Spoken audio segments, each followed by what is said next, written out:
Welcome to the Prosper in Private Practice podcast. I'm Claire Feldman, here to guide you to a thriving private practice without burnout.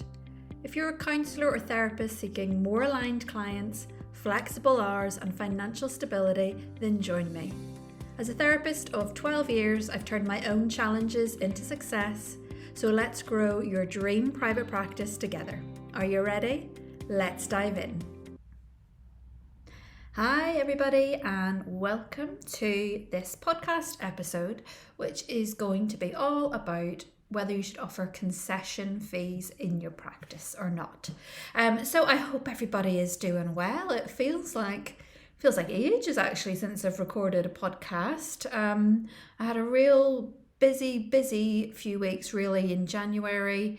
Launching my monthly membership, so that was taking up loads of my time, and then I took myself off over half term to Tenerife, and oh my god, it was just so beautiful. It feels so long since we have had warmth, that we have had sunshine, and it was the most indulgent feeling being in 25-degree heat, feeling the sun on my skin, feeling warmth in my body. It was just the most wonderful thing. And it's the first time I've ever been away to somewhere hot at half term, the February half term. My God, I think this has to be a regular thing. I have got to make this happen because it was just so needed and so lovely. But anyway, I'll not sicken you telling you all about how lovely it was to be away and to be somewhere warm. Let's all just hang in there. Brighter days are ahead, and spring, we're on the cusp of spring, aren't we? It's going to get warmer soon. So anyway, there's me going off topic again. Back to what I'm going to talk about today. So this is just a little bit of an impromptu podcast episode. It's come off the back of a conversation that actually came up in the membership community yesterday, so I thought it was quite an interesting one just to kind of have a chat around and maybe see what you think about it, and leave me comments, or if you want to get in contact and ask any questions or give any feedback, you of course can. So I think the first thing that I would say is there seems to be a standard view, and this might be me generalizing a bit, that we should be offering concession rates. By concession rates, I mean basically a reduced fee for someone that's not able to access your services at full price, that we offer concession fees. So the first thing I would say is there is no obligation for you to do that. It seems to be quite common practice. It seems to be what many counsellors and therapists do, but quite often I think that what we tend to do in private practice is we do something because we believe that we should, or we do something because everybody else seems to be doing it. You see that in the way directory profiles and things are written, that a lot of them all look like carbon copies of each other. A lot of them all look the same, and I think this tends to happen in practices in terms of our terms and our policies and things like that we don't want to stand out, we don't want to rock the boat, we don't want to do anything different, so we just do what your woman down the road is doing. So this seems to apply with offering concession rates as well, and that most people do seem to offer it, but I'm just putting it out there, controversial or not, that you're under no obligation to do that. So if you don't wish to offer concession rates, you have full permission to not do that, to set your fee, and that be it. That being said, you might wish to offer concession fee. It might be very much something that you feel strongly about. It might be something that feels very much aligned with you, and you might feel really passionate about it, and that's completely okay as well. And what I'll go on to talk about in this episode is maybe just some of the considerations that you might want to have a think about if you are interested in offering concession fees. Maybe a wee bit of background to why I decided to cover this topic and where it came from is the question that actually came up in the membership community yesterday was that one of the members has been working for a while with a client, paying full fee, but is aware obviously that through these sessions that the client is experiencing financial difficulty and I think job loss. And so the therapist was in a real dilemma, and asking within our membership community, like, I know this individual is now facing financial hardship and I know that they're struggling. Should I be offering a reduced fee? Even though they've been coming to me for some time on a full fee, should I now be offering, now that I know that they are in this financial position? And generally the consensus that came back from most other people in the community is that it's not really our position to go and ask these questions and offer, that it's obviously something that the client themselves, if they wish to bring that to you as a therapist, and if they ask for it, then it's, you know, absolutely something that you might want to consider and discuss and agree with them. But it's not really our position to go and offer something, perhaps, if it's not being asked. And I think the thing here is that sometimes there's stuff going on in the background that we just aren't aware of, that we just don't know about. And I think when it comes to all things money, we can get really uncomfortable about it, we can get really awkward about it, and we can often make assumptions about people and people's circumstances and what people can and can't afford to do. So I think it's just best in these kind of situations to not make assumptions, that you decide on kind of what your policies or what your terms are, and that really that the client then, if it's very clear what your policies and your terms are, that the client can then come and ask. So in that particular scenario, most of the people kind of said, look, let the client come to you and then you can agree and decide, but don't make assumptions and don't necessarily go and offer concessions up first of all if it's not been requested. And it kind of reminded me of perhaps in the past, and certainly in the earlier days of setting up in private practice, where I had so much anxiety about charging my fee. I had so much anxiety about charging full fee because I was often making assumptions about the client's affordability of it based on certain circumstances. I remember one client, I remember making this assumption based on the job she did. She worked part-time somewhere, and based on where she worked, I just made this assumption that she probably couldn't afford my fees, that it was probably a struggle for her, and I wrestled an awful lot with the ethics around it.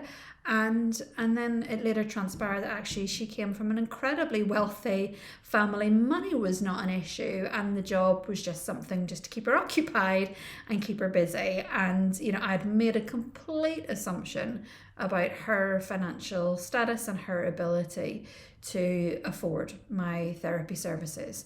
So really, as therapists, what we can have this real ethical dilemma in ourselves, and I think a lot of it is our own money mindset issues that we've come from training, which is all about helping people. We've maybe done 100 hours or so voluntary work, doing it free of charge.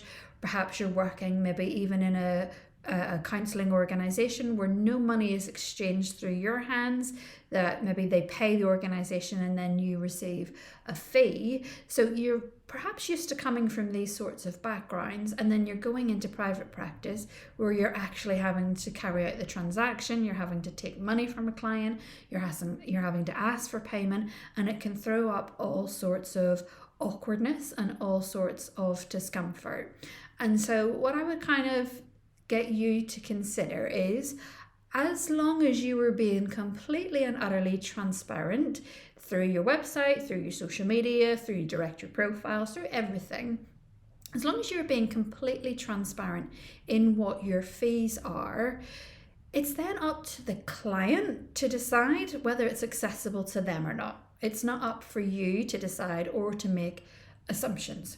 So if a client is getting in contact with you, if they're booking a discovery call with you, if your terms, your fees, everything is crystal clear, work on the assumption that they can afford your fees, and try not to make any assumptions about that at all. I remember I used to always, if I was having a discovery call or right at the beginning of private practice, if I was asked about my fees, I remember in the early days I was almost like jumping in and offering like discounts and, you know, cutting prices off fees and all sorts just based on my own assumption, rather than just letting the client sit with what my price is, and letting them actually contemplate it, reflect on it, and see if it's something that is workable for them.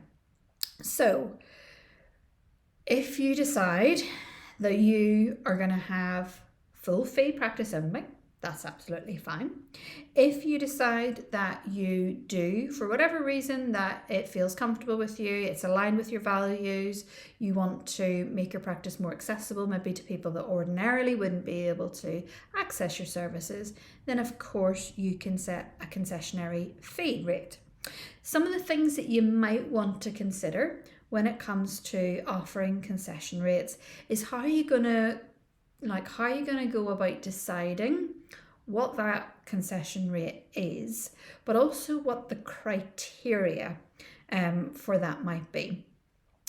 And are you going to actually ask for proof that the client meets the criteria, which again can throw up some discomfort and throw up some awkwardness potentially for you as the therapist.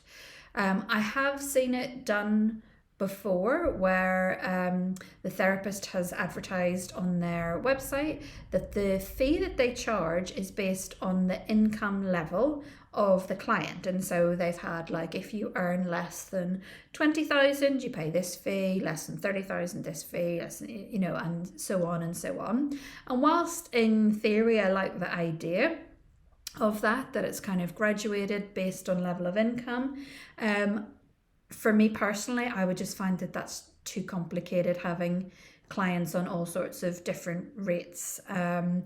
And then also how do you then prove? Are you asking for pay slips, or are you asking for evidence that they're on a lower income? So that for me just feels a little bit too complicated. I prefer that my fee is set, and that's my set fee, and then I can make the choice around whether to offer a concession for certain clients or not. So think about, if you're going to offer the concession, what concession rate is one that is accessible and still works for you, and how many of those slots can you actually afford to offer. So what you should always be trying to prioritize what your earning requirements are first of all, and work out, well, how many clients do you need to see at your full fee in order that you're covering all your essentials and that you're bringing in an income that works for you. You always prioritize that first before you then think about what your concession rate slots are going to be. And always trying to, where you can, prioritize filling your full fee slots first of all, and just holding those concession fees. And that might mean that if you have those spaces, if you say have 2 concession slots available and you have them both filled, that might mean putting people on a waiting list until one of those concession slots then becomes available, which I know that can feel difficult, and the temptation can be to then just offer up more slots. But you know, this is your business that you are in, and that sometimes we need to have that business hat on, as well as being empathic individuals. We also have to have that business head on as well. And so if you've set that boundary for yourself around having only a certain number of slots available on concession fee, then you need to hold that boundary as well. Because the really important thing here is that if you are making your therapy services really accessible, in that you're charging quite a low fee and you're making it really accessible to lots of people, whilst that is admirable and I understand the desire and the passion to help people, what it potentially could lead to is burnout for you as a therapist, because actually in order to cover your expenses, your rent, your CPD, your supervision, all the things that you have to pay for, that you have to see more clients in order to bring in enough income to be able to cover all of those expenses. So making yourself too accessible and too affordable has the potential of leading to burnout for you. Another consideration, I don't know how relevant this might be as well, but having the concession rates, having the lower fee, I wonder could there be a danger of it being perceived as perhaps less worthy or as of less value if that you're offering maybe a concession rate that perhaps is too low as well. So that might be something that you want to consider as well.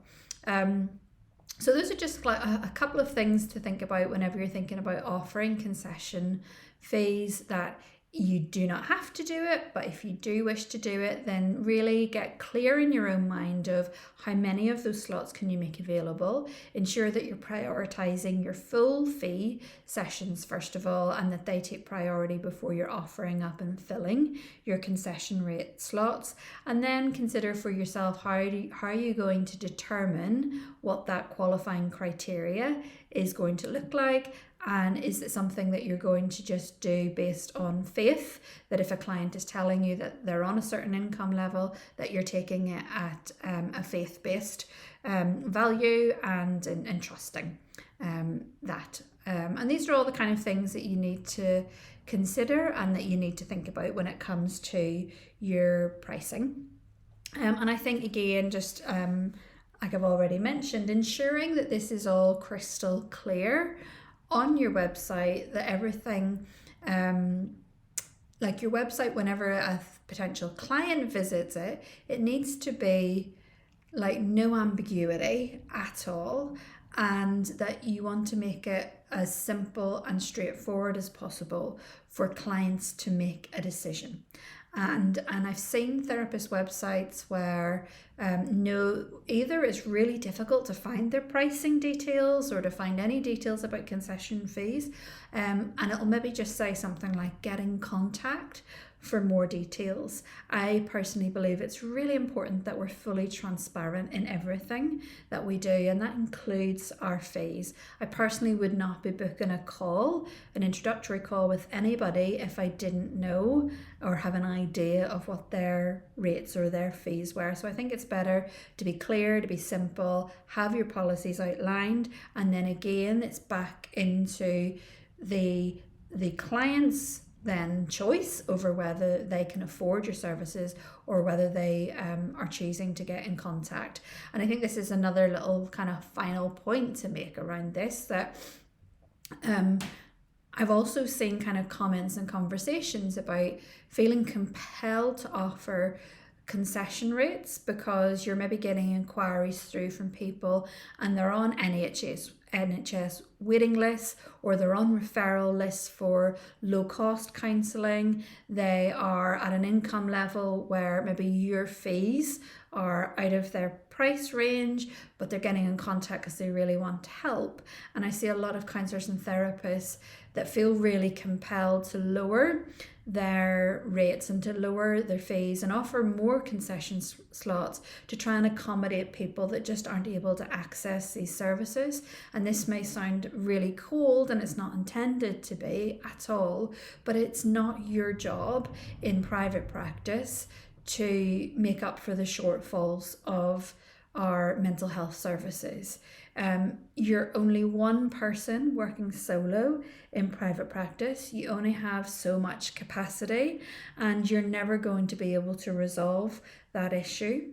And so if your fees aren't accessible for someone, you're not obligated to lower your fees to make your services accessible to them, and that there are lots and lots of other amazing counsellors and therapists out there that will offer fees that might be more accessible to them. So it's really important.